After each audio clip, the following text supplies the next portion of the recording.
being said, we are going to keep everyone on strict time limits. And I ask that everybody be respectful of each other's time.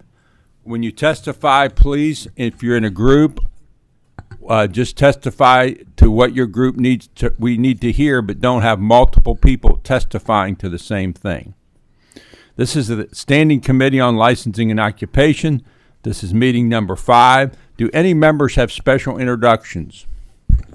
I do, Mr. Chairman. Proceed. I've got Will and Alex Rudy here with me from my hometown. Known the family all my life and just happy to have them in. Appreciate you letting them hang out with me up here today.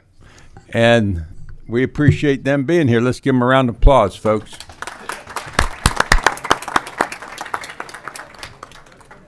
Anyone else? Very well. Madam Secretary, call the roll.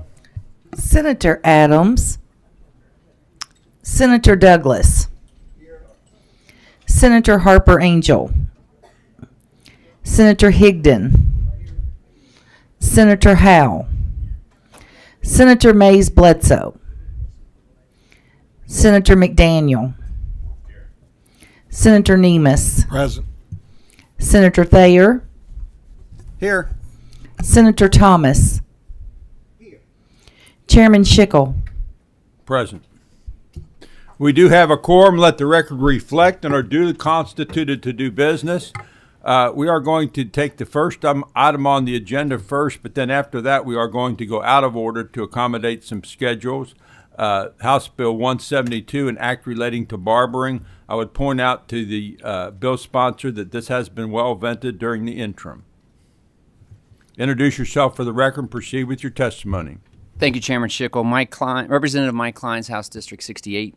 My name is Jason Crockett, Chairman of the Kentucky Board of Barbering. So House Bill 172, this exact bill was passed through the Senate last year. It was Senate Bill 58 with a vote of 34-0 to 4. We are asking that the 36 months to acquire a barber instructor's license be adjusted to 12 months. We consider this a workforce development issue. We've had 3 barber schools, one in Ashland, one in Albany, and one in Bowling Green closed due to not having instructors, impacting approximately 40 students. We have instructors that drive 90 minutes each way from Corbin to Harrodsburg. The instructors from Northern Kentucky drive from Lexington to Louisville. You know, the far ends of the state are underrepresented. The board would like the opportunity to cultivate instructors for those areas. Currently, there's an interest in opening a barber school in Ashland, Paducah, and Pikeville. So simply put, it takes 6 years to open, own, or operate a school of barbering, and we are asking that be adjusted to 4 years. Very well. Does your guest have anything to say? Just that this exact bill in its exact current form passed this committee and the Senate back last year, and it went to the House where when it came back it was in a Very different well. form. Do I hear a motion? I have a motion. Okay, let the record reflect. We have a motion and a second. Further discussion? Further discussion? Anyone here like to speak against this bill? Anyone here like to speak against this bill? Madam Secretary, call the roll. Senator Adams. Senator Douglas. Aye. Senator Harper Angel. Senator Higdon. Senator Howell. Senator Mays Bledsoe. Senator McDaniel. Aye. Senator Nemes. Senator Thayer. Aye. Senator Thomas. Chairman Schickel. Aye. Thank you, sirs.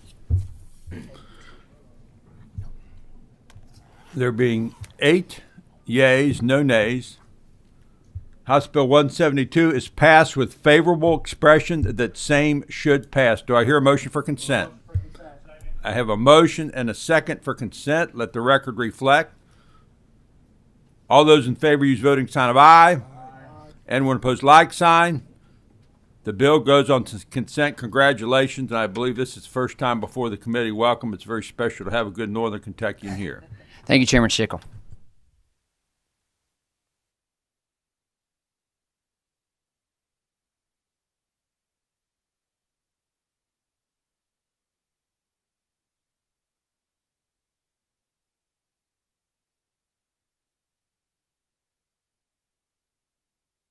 Thank you. The next item on the agenda will be Senate Bill 47, an act relating to medical marijuana, sponsor Senator Stephen West.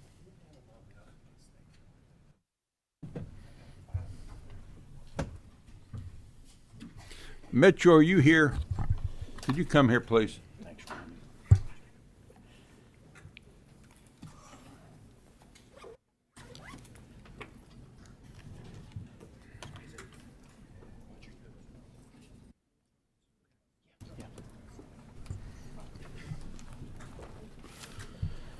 Senator, I know it's been a long road to this committee, and I want to commend you for your vigilance and on this bill. I have been working with you and people who have carried this bill before you for years, and you are an example to us all of class and the way to handle yourself on a controversial issues which people feel passionately about in both directions. And it's great to have you and your colleagues here before us. Introduce yourself for the record. I am going to give you 15 minutes, and that's going to include questions. I know that's kind of tight, but I think if you're well organized, we can do it.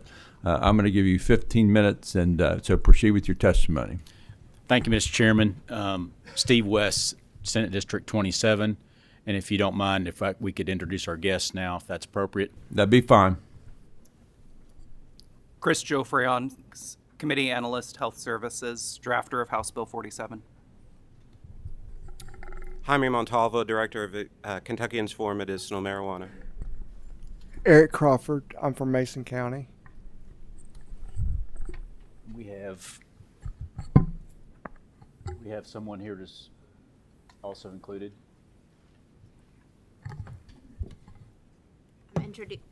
Speaking on behalf of Sandra Marlowe. Thank you. Mr. Chairman, as you said, this has been a long road. I first filed a medical marijuana bill about 5 years ago in the Senate. It was a companion bill with Representative Sims in the House. It all started, I didn't intend to ever get into medical marijuana or take a look at the issue, but I had two really good constituents, Eric and Michelle Crawford from Mason County. Michelle sitting back here in the audience. And they had filed a Senate a resolution in Mason County for medical marijuana. And once I got into it, started reviewing it, the more I researched it, the more I was on board with the issue. And it's been back and forth ever since. It's been a long road. It's passed the House a couple times. From the original version, there's been hundreds and hundreds of changes. And before I get into it, I'd really like to thank Chris Jofreon, the bill drafter, for his work on this bill. He's a true professional that has done a lot of work over the last 5 years and continues to do a great job. I'm going to go through really quickly some of the high points of the bill, and then I'm going to turn over to the speakers for a few minutes and let them say their piece. But it's a long bill. It's a complicated bill. Around 122 pages, with a lot of complicated issues inside. And I've tried to do this to help members. If you're going through the bill, I've kind of marked it up a little bit for you. Marijuana is defined on page 89. The qualifying conditions are on page 4. Those are very important. I'm going to read those really quickly. These are the things that the medical conditions that marijuana can be used for, medical marijuana. Any type or form of cancer, regardless of stage, chronic, severe, intractable, or debilitating pain, epilepsy, or any other intractable seizure disorder, multiple sclerosis, muscle spasms or spasticity, chronic nausea or cyclical vomiting, post-traumatic stress disorder, and then we added one recently, any other medical condition or disease for which the Kentucky Center for Cannabis finds appropriate. And so that's what's covered in the bill. A person using medical marijuana must apply for a card and be approved. The entity in state government that we chose to take care of this is the Cabinet for Health and Family Services. We gave them great latitude within the bill to come up with regulations and implement the bill. Initially, that was ABC. That's been changed several times, but we felt they were the best cabinet to handle this situation. A patient under 18 shall not possess, purchase, or acquire medical cannabis without the assistance of a designated caregiver. There's reciprocity provisions. Sponsor, I don't mean to interrupt you, but I think that we need to do this for housekeeping. We are referring right now to the sub, right? So we need Yes, to, Mr. Chairman. Yeah, we need to adopt that sub. Definitely. Do I hear a motion to adopt the sub? There's a motion and a second to adopt the sub to Senate Bill 47. All those in favor use voting sign of aye. Opposed, like sign. The committee sub to Senate Bill 47 is adopted. I also want to point out to people here that this sub has been online since Friday. Proceed. Thank you, Mr. Chairman. There's reciprocity provisions in this bill. We've worked extensively with FOP to make sure everything is clear to a police officer as to what is medical cannabis and what is illegal cannabis. This is in the CASPER system, so providers will know exactly who's getting what and how much. Persons shall not operate cars, vessels, aircraft under the influence. Smoking is not allowed in this bill. This is a key provision that I want to point out to every member of the committee. If you would pay attention to this, if you're having heartburn about this bill, implementation with this is not set until January 1st of 2025.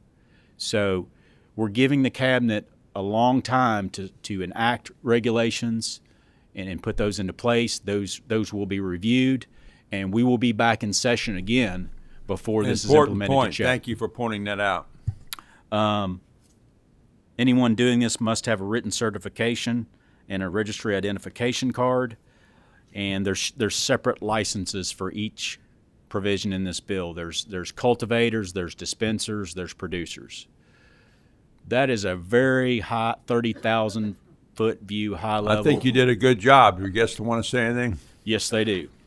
I'm going to let Jaime and Jaime is no stranger to these halls. Welcome, Jaime. It's good to see you finally at the table. Thank you, sir. It's an honor to be here. I'd like to start just by quickly saying to Chairman Schickel and to the committee members, thank you for allowing us to have this discussion here. It's been a long time coming. Over the years, we had the privilege of speaking before many committees, and we had the time to build bonds, lasting relationships with many of you guys. There are some new members, but we have had many relationships grown over the many years, and we appreciate that. And I appreciate it. You've conducted yourself with class over many years, and I appreciate that. Proceed. Thank you, sir. We'd like to thank you for taking us under your wings and giving us counsel and showing us how things work, defending us when it was needed, because we know cannabis is a very polarizing subject, even within the advocates. So thank you for that. The journey hasn't been easy. We started this back in 2013, and here we are. I had a 9-year-old at that time. Now he's 19, fully grown, has a life of his own. So here we are pushing for this. We're patients. I met the Crawfords here, fighting for liberty and freedom just like me. So just to keep it brief, I'd like to say it's been a long time getting here. Let's not stop just with the discussion. Let's allow this vote to happen and give safe access to Kentucky patients. I'd like to volunteer my services and what I've learned over the last 10 or so years to the Commonwealth so that we can build a working program for patients across the state. So thank you. You're welcome. Tried to keep it brief. Mr. Crawford, welcome to the committee. It's good to see you here. It's been a long journey for you, too. I feel like I know you pretty well by now. Introduce yourself for the record and proceed with your testimony. My name is Eric Crawford. Chairman Schickel, Vice Chairman Nemus, committee members, thank you for allowing me this opportunity to speak about Senate Bill 47, the medical cannabis bill. I was born and raised in Maysville, Kentucky. Maysville just happened to win the title last week of the best southern small town in the country, according to USA Today. I'm a proud Mason Countyan. My home and farm are in Orangeburg, the same community my family has lived in for generations. I love Kentucky. I've said it before, I am Kentucky. Growing up, I was my dad's sidekick, fishing, rabbit hunting with beagles, and coon hunting with Walker hounds. Every day was an outdoor adventure in Kentucky with my dad. I had an amazing childhood. I have a beautiful wife, Michelle, who is the world's greatest caregiver. I love my wife. I have a loving mom that stays and takes care of me when my wife goes to the grocery store. Several lifelong friends I can call on at any time. I have twin nephews that I will give my life for. 85 acres and 3 dog children that make me want to stay at home. I'm a blessed man. My life changed forever April 14th, 1994. I was 22 years old. That night I was a passenger in a car that hit an 800-pound milk cow that was sitting in the road. The collision caused the cow to bust through the T-tops and land directly on my head. That unfortunate accident broke my neck in 3 places. Since that night, I became a quadriplegic. Life in this wheelchair is not easy.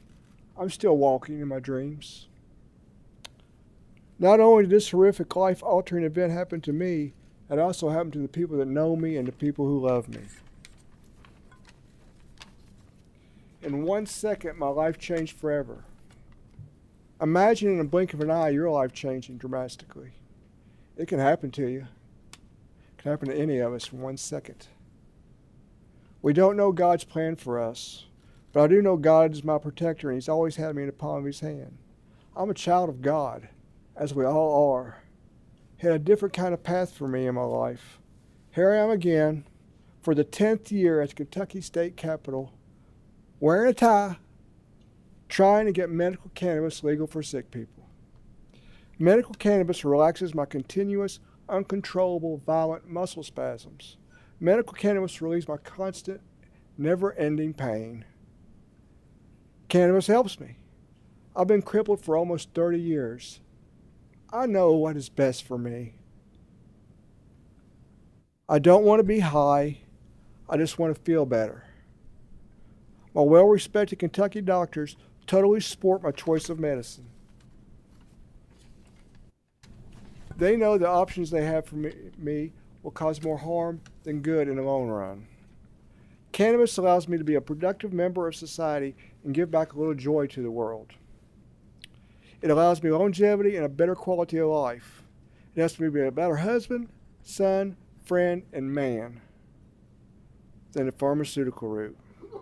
Surely there's nobody on this committee that thinks I'd be better off taking opioids. In 2021, 2,250 Kentuckians died from a drug overdose. That was up 14.5% from 2020. One person dies in the United States every 19 minutes from an FDA-approved drug. No one has ever died from cannabis alone.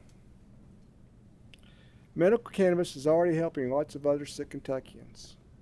I'm sure you've heard from your constituents on this issue. We need you to pass Senate Bill 47 so that we aren't criminals. We can't forget about the little children with epilepsy, or our neighbors that live in chronic pain. We can't forget about Kentucky's cancer patients, or our veterans. They served us. We all deserve a clean product that has been tested for safety.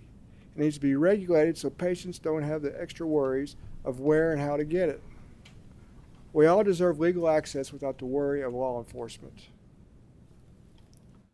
38 states plus Washington, D.C., and over 30 countries have legalized medical cannabis. Why in the world should Kentucky be last? Senate Bill 47 is the answer. It's the right thing to do, and as Tommy said, it's past time to do it. We need your help. Please vote yes today on Senate Bill 47. Thank you, Mr. Crawford. Really appreciate that, your stirring testimony. We're about out of time here. Mr. Chairman, yes. if we could just allow 1 more minute, if you don't mind. We have Yes, sir. one last speaker. Yes, I would sir. appreciate that. 1 minute.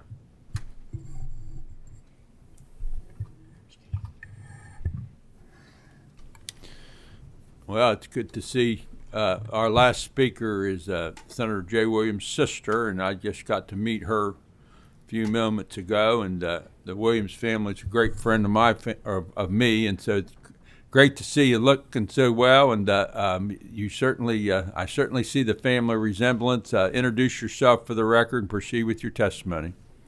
This is Sandra Marlowe, and she, due to ALS, is unable to speak, so she will use a computer-assisted device to share some remarks. Very well.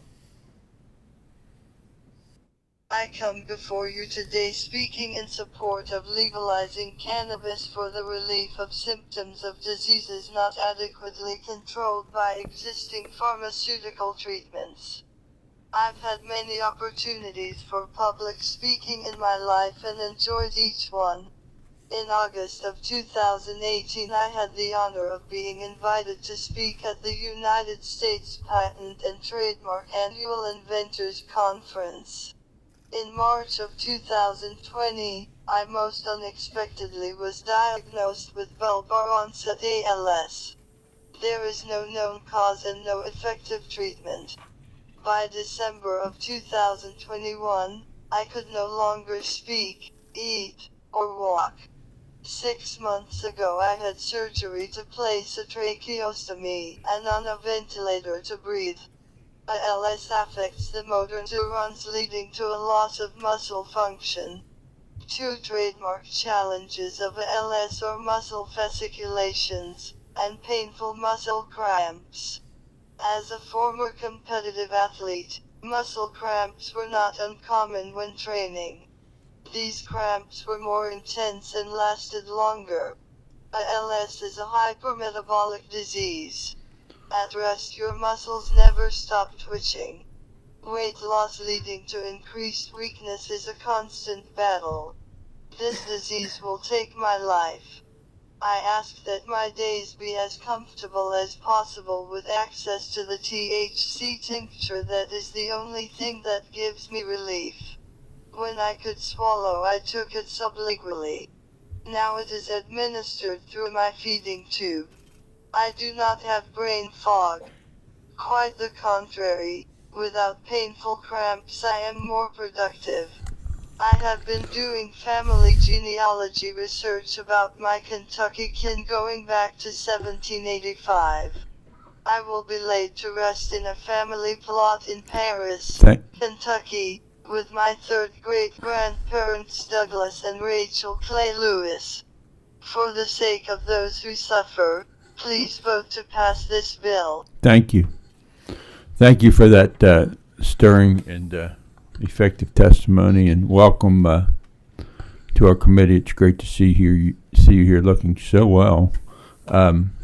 We are over time at this point. So what I would like to do, is there anyone here that wants to speak against this? Okay. Anyone else? Raise your hand if you're here to speak against this legislation. Don't be bashful. Okay.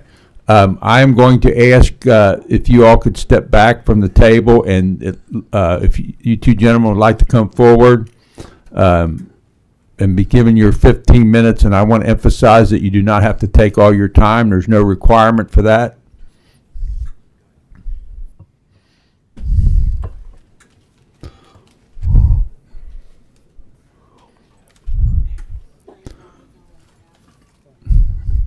Don't be bashful. Sit down and introduce yourselves for the record and proceed with your testimony. Please don't repeat another person's testimony. All right. Good morning, Chairman Schickel and members of the committee. I'm Michael Johnson, Senior Policy Advisor for the Family Foundation. I thank you for the opportunity to speak today. Let me start by saying that I'm truly sympathetic to those who suffer from chronic pain and other illnesses, to those who have been unable to find the relief that they so badly desire in modern medicine, or those that believe that marijuana is a better option. Not only am I sympathetic to them, but I have witnessed firsthand the effects of a family member's chronic disorder, which caused much pain and greatly disrupted their life. I've shared in the heartache of sitting with a close family member as they receive treatment for cancer and watching them endure that incredibly difficult battle for survival. But the reality is that there is insufficient scientific evidence that marijuana is an effective pain relieving agent, or that it is safe and effective as a medication. That is why the Family Foundation has acknowledged the need for additional research into the potential medicinal properties of marijuana and has advocated for the FDA to ensure timely research. While the majority of states have enacted so-called medical marijuana, those decisions have been political and lacked a careful scientific evaluation of the benefits and risks of marijuana's use. But y'all know this. In fact, this honorable body unanimously recognized this reality in 2020 with the passage of House Concurrent Resolution 5. Today, 8 members of this committee are being asked to forsake the reasoned and thoughtful position of developing evidence-based policies regarding medical marijuana that they took just 3 years ago. Senate Bill 47 seeks to legalize so-called medical marijuana while there remains insufficient evidence to determine whether marijuana can be safe and effective for medical purposes. The reality is that the U.S. Drug Enforcement Administration still considers marijuana a Schedule I drug, meaning it has a high potential for abuse, no currently accepted medical use and treatment in the United States, and a lack of accepted safety for use under medical supervision. There remains, in the view of many, insufficient scientific evidence that marijuana is an effective pain-relieving agent, and the National Institute on Drug Abuse considers marijuana to be an addictive gateway drug to using other drugs. The FDA has already approved several marijuana-based medicines created with purified chemicals derived from or based on those found in marijuana. Researchers generally view these medications to be more promising. Dosing can be more accurate and more controlled.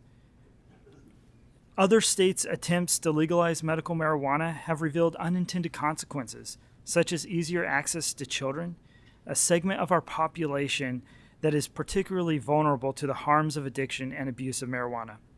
It is also worth noting that a survey of states which legalize medical marijuana reveals a pattern of full legalization for recreational purposes quickly following. Ultimately, the Family Foundation believes that the legislature is not the appropriate venue to authorize a new medicine or new drug. More research is needed. It's for these reasons that we respectfully oppose Senate Bill 47. Thank you for your time. Yes. Gene Cole with the Kentucky Ethics League, Kentucky League on Alcohol, Gambling Problems, and Substance Use Disorders. He took quite a bit of my thunder. Well, that's all right. You don't need to repeat what he said. But just to say that I see almost daily stories coming out of other states where they're losing businesses, they're closing because of black market not shrinking like it was promised. Sometimes what I do is I say ditto, ditto, ditto when I agree with one something. Thing, yeah.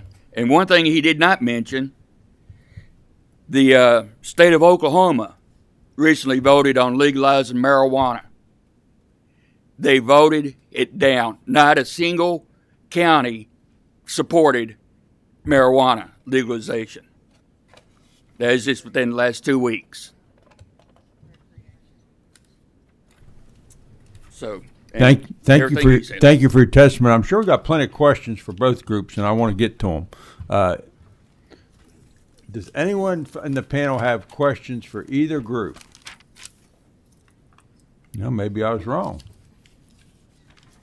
which is fine too. That means everyone did a great job explaining their position.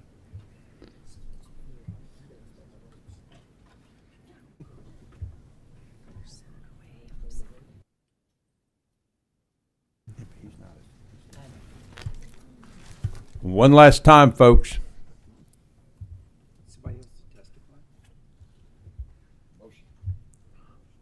We have a motion on the floor. Is there a second? Motion on the floor and second. Any further discussion? Madam Secretary, call the roll. Senator Adams, Senator Douglas, Explain my vote, Mr. Chairman. Vote and explain. Mr. Chairman, as you know, I'm an anesthesiologist. I'm a physician. I've been in healthcare for a lot longer than I like to say out loud. If you'll give me about 2 minutes, I'll need that to explain my vote. First and Clock's running. First and foremost, I agree. Marijuana and its derivatives are not approved by the FDA for any medical use. There really have been no long-term double-blind studies to support any of the anecdotal evidence that's been presented today. You know, the medical evidence, we heard that no one's ever died from marijuana, which is not really true. In 2018, we had there was a young man who died of hyperemesis syndrome, secondary to dehydration, secondary to repeated use of the marijuana. We've heard people talk about the anti-emesis effects of marijuana, when in fact, over time, those who smoke marijuana more than 20 times a month, it's been clearly shown that those antiemetic effects dull and it stops working. The increase in the cannabinoids have also been show an increased incidence of heart attack, stroke, heart dysrhythmia, and mild pericarditis. Over time, we see increased anxiety, increased panic attacks, and even paranoid psychosis. There are policing issues, safety issues. If you don't understand some of these, speak with your local police. And yes, marijuana is an addictive drug. Now, Mr. Chairman, I am in favor of a widespread use of some of the marijuana and its components through formal clinical studies and through data collection.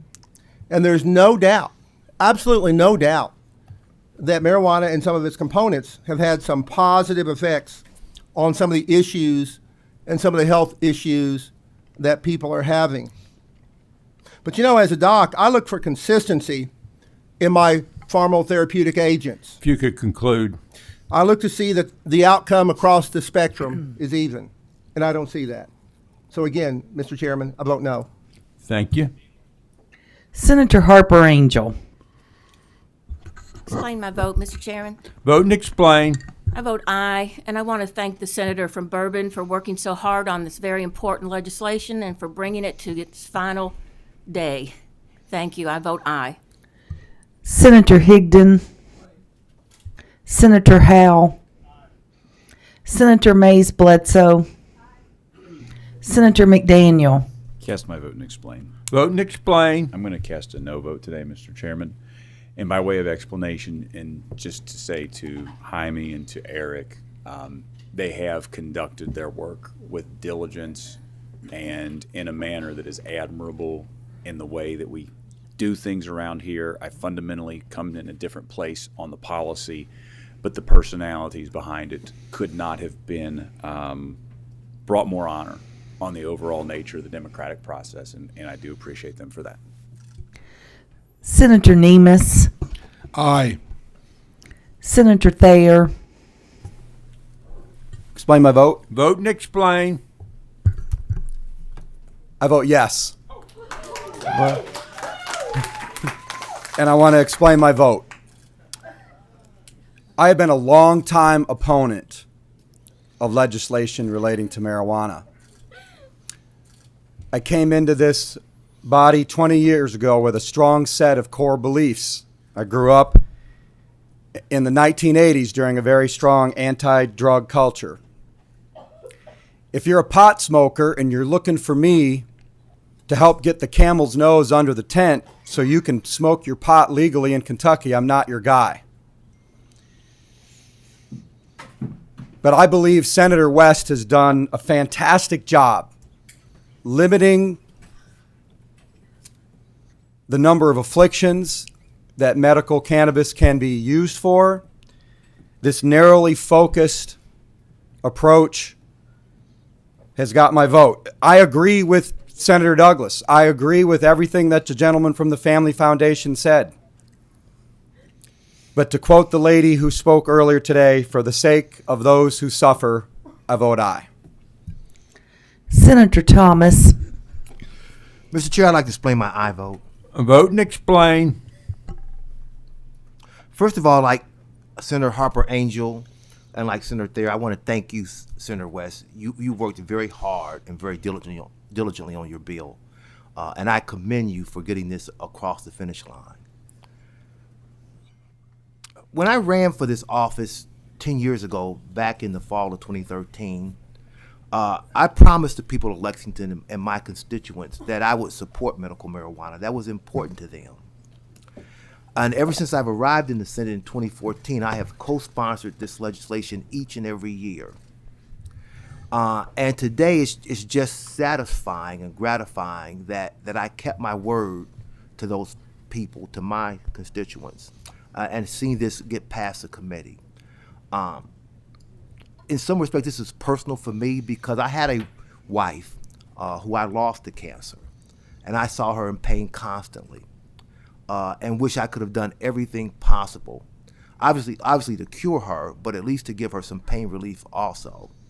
And I understand the pain that cancer patients feel, and this will help alleviate that pain. So with that said, Mr. Chair, I vote aye on this bill. Chairman Schickel. I vote no. And a lot has been said about the bill sponsor, and I just want to say ditto to everything that they've said about the bill sponsor and the way this journey has gone. Really adds credence to the process. We have 8 yays, 3 nays, and no passes. Senate Bill 47, as amended by Senate Committee Substitute Number 1, is passed with favorable expression. Congratulations. Thank you. Thank you, Mr. Chairman, members of the committee. I would be remiss if I didn't also include Representative Nemes. Boy, isn't that the truth? And Thank the you. hard work that he did in the House on this. Representative Nemes, congratulations to you. I know you've worked very hard on this. Thank you.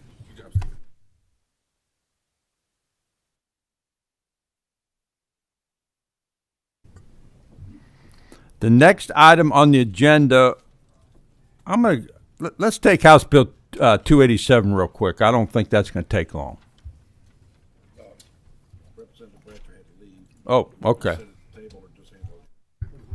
who's doing Bratcher's? Okay. Oh, he's not coming back? Okay, go ahead. You can just do it from here. We are handling House Bill right now 287. I expect this to be a lot longer than that one. Thank you, Mr. Chairman. I don't expect this to be as long as the other one. It's pretty much all it is charitable gaming that for deposits that they could make them just once a week instead of every time they have a game. We've received lots of complaints from our fraternal organizations that the reporting requirements were cumbersome. I thought I heard a motion on the bill. Motion, and then a second. Motion from Senator Adams, second from Senator Thayer. Any discussion? Oh, I'm sorry, Senator McDaniel. Any discussion? Anyone wants to speak against the bill? Madam Secretary, call the roll. Senator Adams. Aye. Senator Douglas. Aye. Senator Harper Angel. Senator Higdon. Aye. Senator Howe. Senator Mays Bledsoe. Senator McDaniel. Senator Nemes. Aye. Senator Thayer. Aye. Senator Thomas. Chairman Schickel. I vote aye. House Bill 287 is passed with favorable expression that same should pass. Do I hear a motion for consent? Motion for consent. Motion for consent from the bill sponsor, second by Senator Douglas. All those in favor use the voting sign of aye. Aye. Anyone opposed, like sign. The bill will be placed on consent. Congratulations. The next item will be House Bill 594, an act relating to the regulation of game machines by Representative Toomey. Welcome. Don't be bashful. Get up there. Time's a wasting.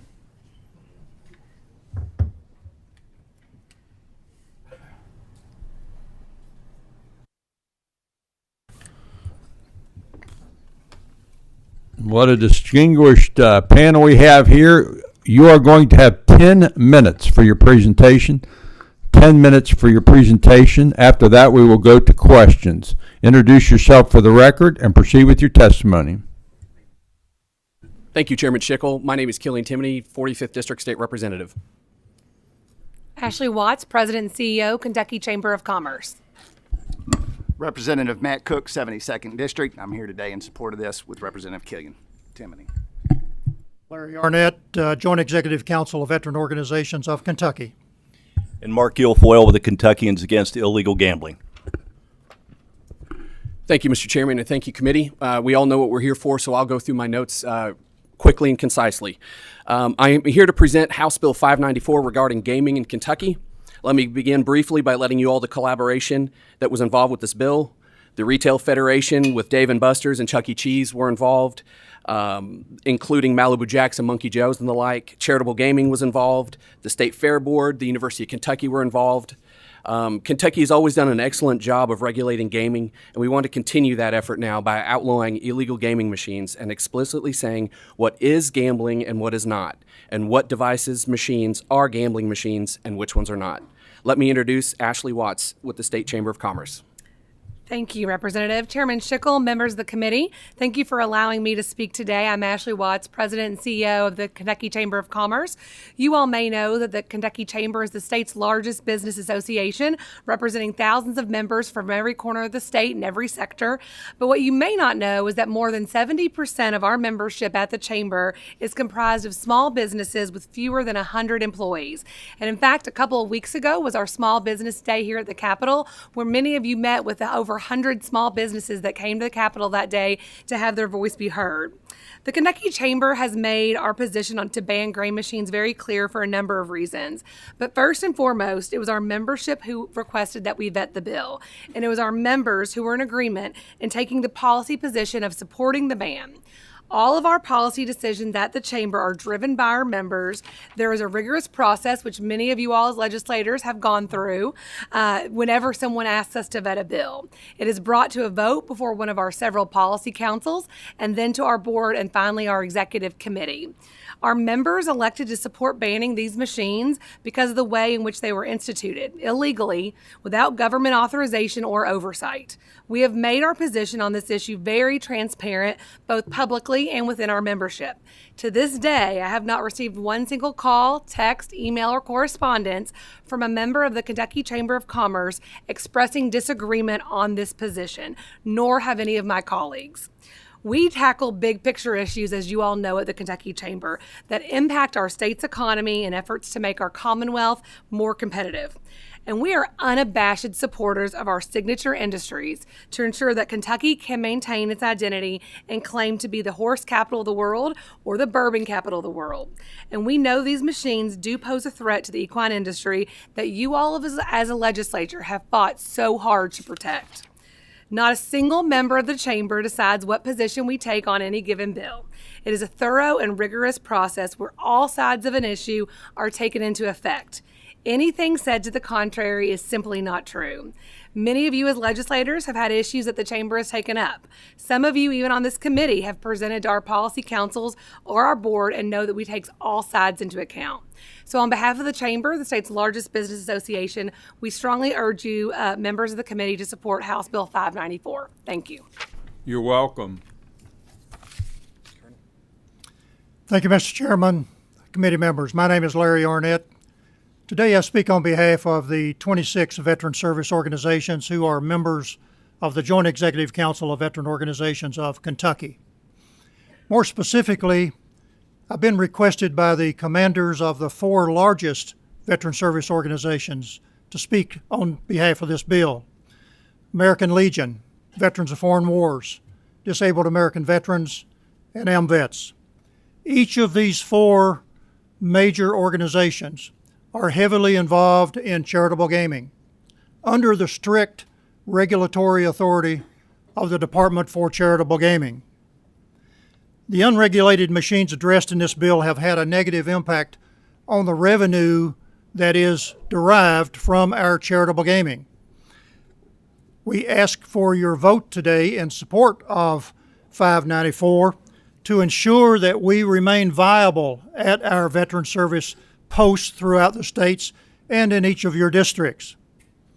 Mr. Chairman, during the interim session, Malcolm Cherry, a Marine Corps veteran and commander of Post 23 American Legion in Bowling Green, spoke to you in regards to this issue, and he indeed also supported the passage of this bill. In his testimony, he asked me today to actually address one major point in his remarks earlier.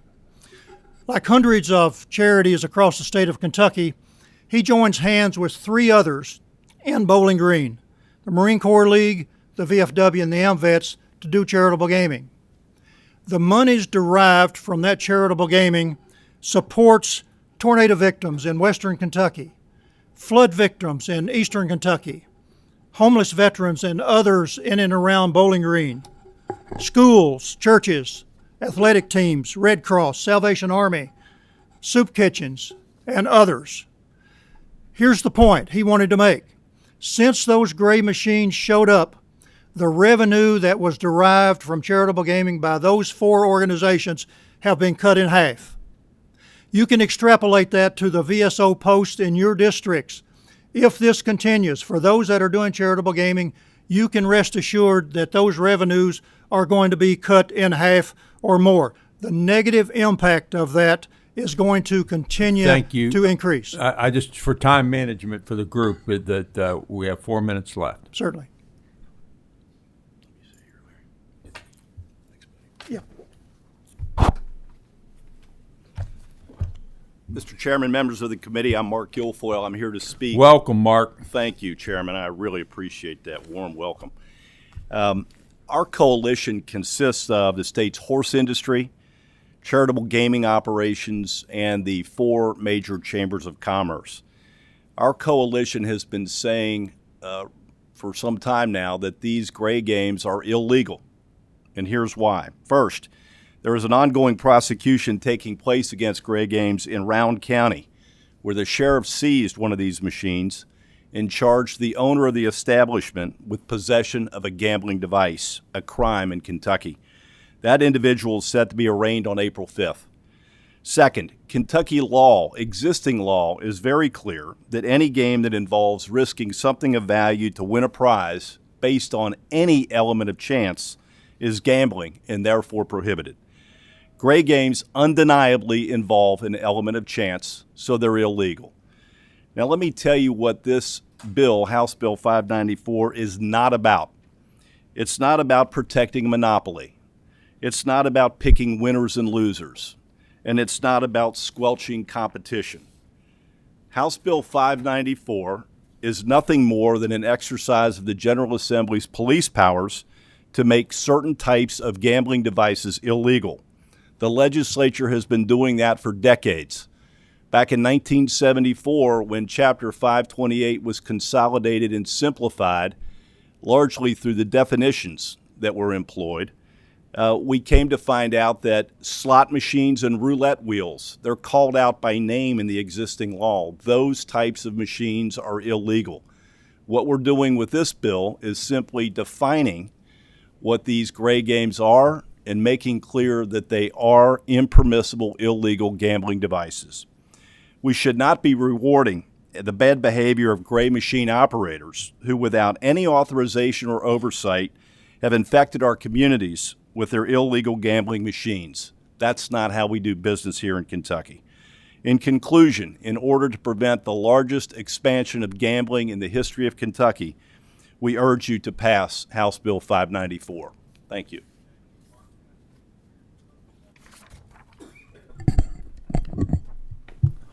Thank you, Mark. I see Chairman Cook there. I don't want to cut you out. Did you have something you want to share with us? Ditto. What a lot of wisdom there. Does that conclude your testimony? You all have about a minute left. Yes, sir, it does. Okay, let's move on to Let's go to questions. Do we have any questions?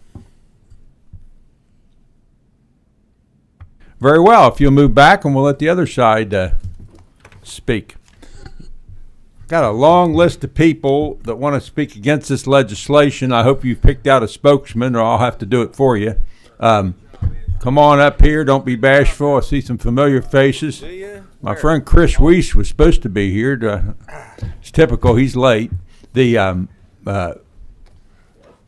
Chris, are you out there?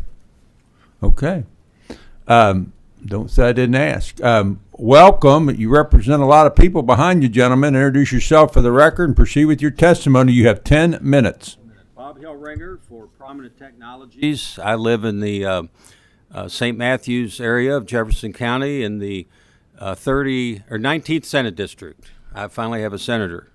This is Howard Greer, our company's compliance officer. And this gentleman can introduce himself. He's from Pace-O-Matic. Sure. Mike Barley, Chief Public Affairs Officer for Pace-O-Matic. Thank you, Chairman. How long do we have, Mr. Chairman?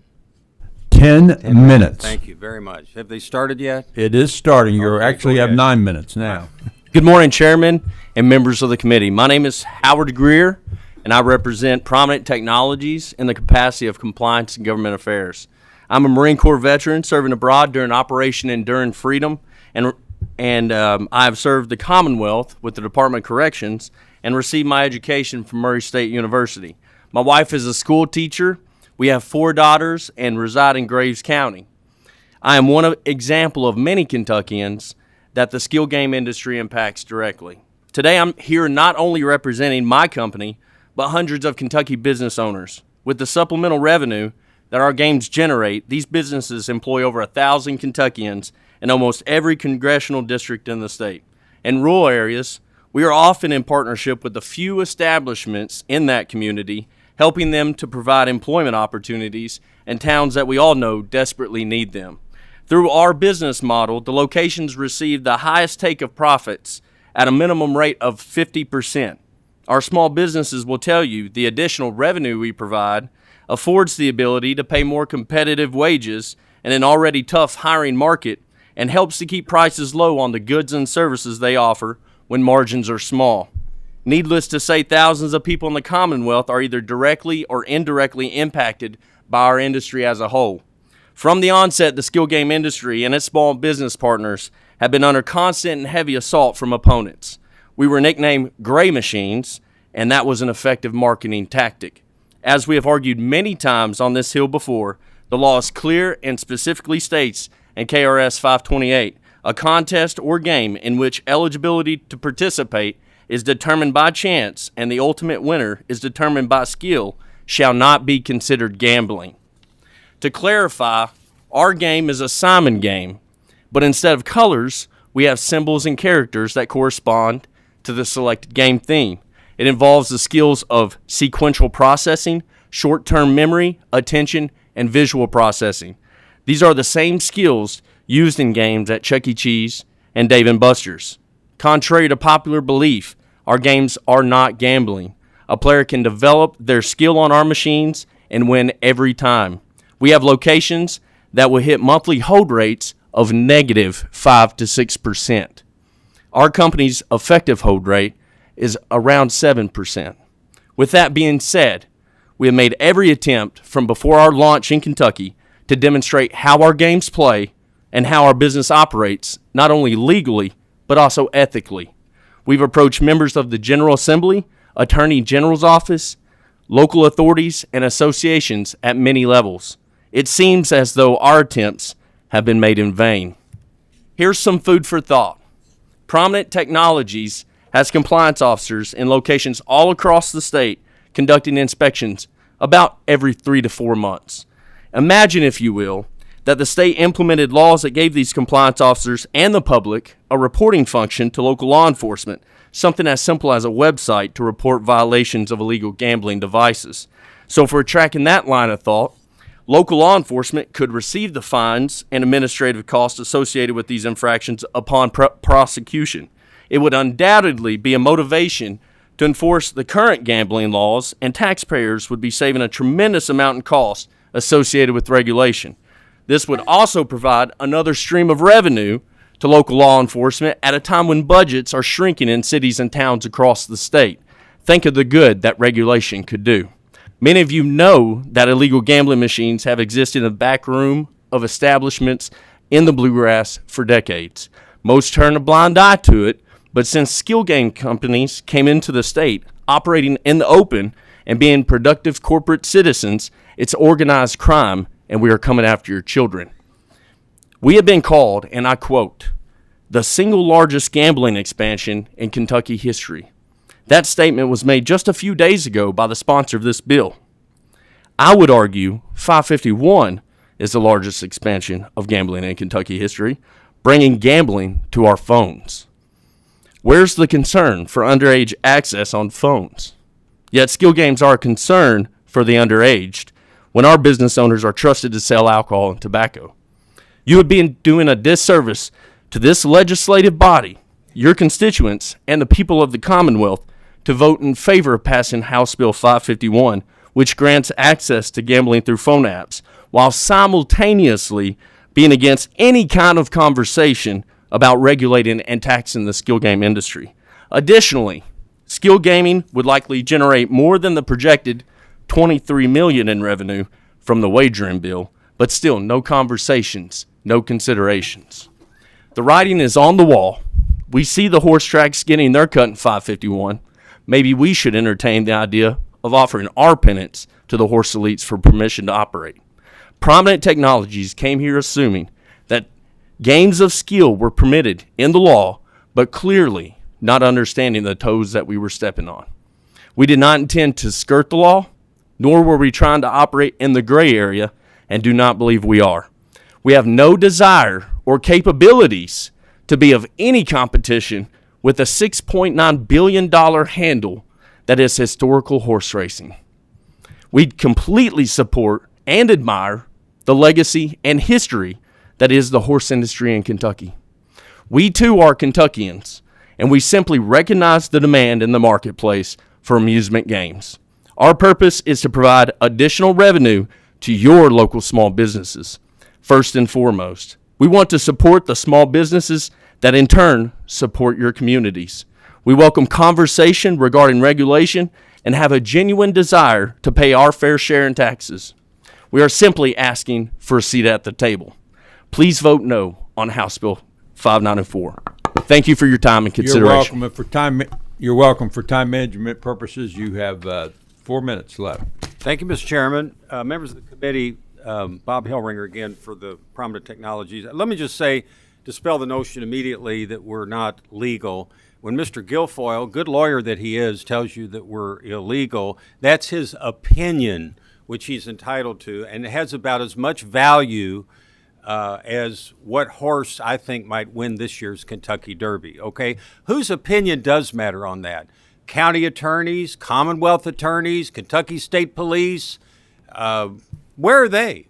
Could we not bring one of them in here? 120 county attorneys we have, 57 Commonwealth attorneys. Where are they? Where's the Sheriff's Association? Our games haven't been picked up anywhere. None of our people have been prosecuted. They talk about one case in Round County of our competitor here who's been charged with a misdemeanor. And even in Mark Guilfoyle's world, I hope that he still believes that people are innocent until proven guilty. Okay? So let's talk about somebody else who isn't here, the horse racing industry. That's who's behind this bill. They trot up here front people to represent them. They're in the room, but they won't come and sign the witness list and take your questions about why these people pose a threat to their thriving industry. Purses are at an all-time high. How can they possibly constitute a threat? They don't want to have to answer that question or any others about why they need this in addition to sports betting that I'm for. It's great. I'm all for helping the racing industry. But a monopoly? Have it all? I don't think so. This is a terrible look for both political parties. I'm a politician and proud of it, okay? Served in the House. And Democrats talk all the time about we're the party of working families. Well, here they are. You have a chance to vote for working families. What do Republicans say? We're the party of free enterprise. We believe in open markets, competition Let them decide. Let the consumer decide, not government. Do you just believe that out there, or do you believe it in here? That's the question. And these people are depending on you to represent them, not the special interest, and give them a chance. Give them a chance to make a living in this state with a legal product. Thank you. Thank you, Chairman. I know we're short on time, so I'll keep this very brief. Introduce and proceed with your testimony. Welcome. Sure. Mike Barley, Chief Public Affairs Officer for Pace-O-Matic. The previous group said this bill was not about protecting monopoly. That's just not true. It is about protecting monopoly. They said that this bill is about not about picking winners and losers. It's clearly about picking winners and losers. Unfortunately, it's not the people behind us, the small Kentucky business owners. They are not the winners in this. The tracks are. Churchill Downs is a winner in this. And they've mentioned that this is how the way we came into the state's not the way we do business in Kentucky.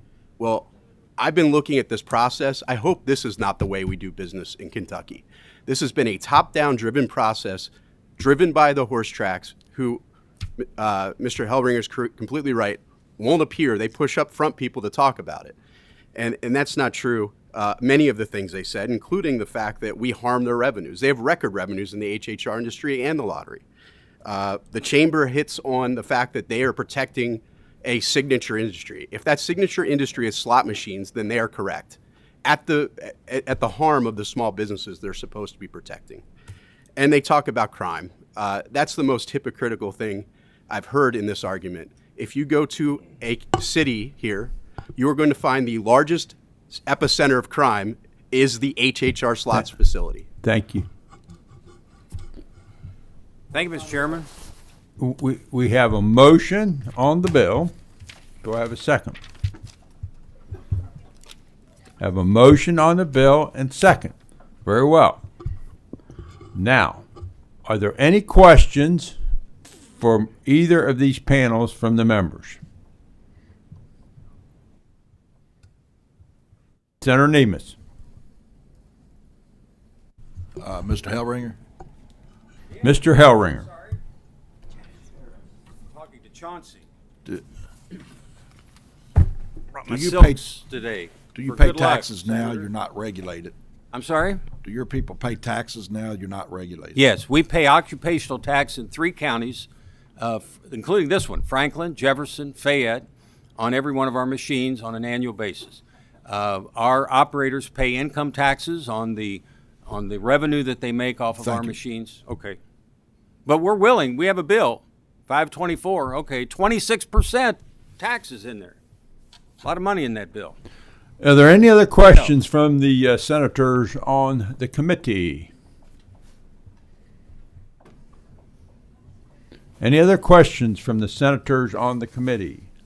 I believe each side has had their allotted time to speak. Madam Secretary, call the roll. Senator Adams.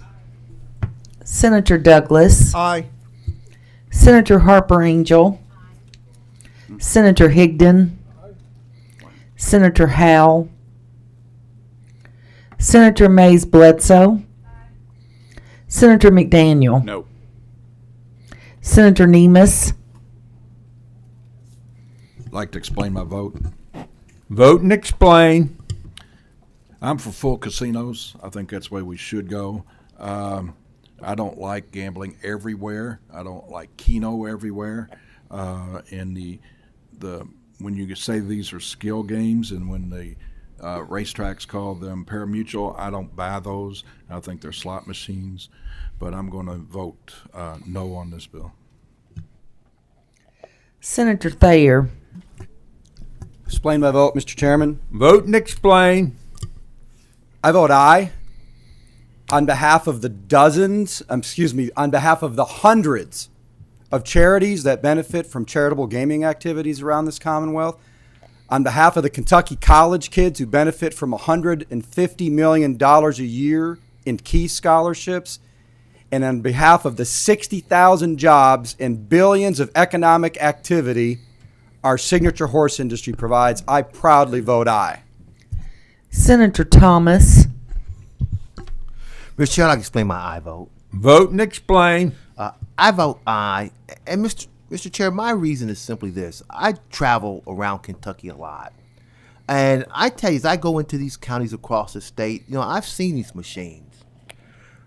And what I've seen also are 15, 16, and 17-year-olds playing these machines. And I'm alarmed and frightened by that. They are unregulated. And I think it's harmful to the health of our society to expose these young people and these young minds to gambling that's unregulated and that the activity that comes from that. Adults, no problem. But children, I think that's a bridge too far for me. When we talk about protecting families, what we ought to protect, when we talk about families, is protecting our young people, from being exposed to gambling at such a young age, and it's highly unregulated. I'm alarmed by that. I proudly vote aye on this bill, Mr. Chair. Thank you, Senator. Chairman Schickel. I vote aye. We have 8 yeas, 2 nays, no passes. House Bill 594 is passed with favorable expression that same should pass. Congratulations. Thank you, Chairman Schickel. Thank you, committee. You are welcome. I want to congratulate the committee. We are doing great on time. It's only your leadership, Mr. Chair. Bless you. The next item, please try to be quiet as you exit the chamber. We do have more business. The next item is House Bill 237, an act relating to alcoholic beverages, sponsored by Representative Michael Meredith.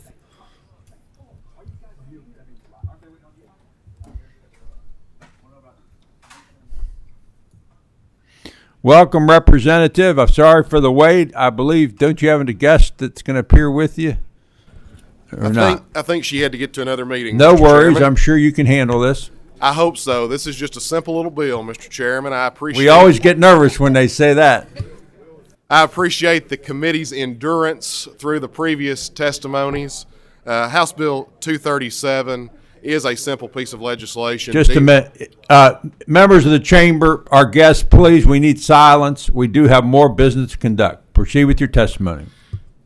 Representative Michael Meredith from the 19th House District. House Bill 237 deals with entertainment destination centers. I think most of you all know what those are. Those are districts that a municipality can create, draw boundaries around an area, and then you can have a program where folks can buy an alcoholic beverage in a licensed premises.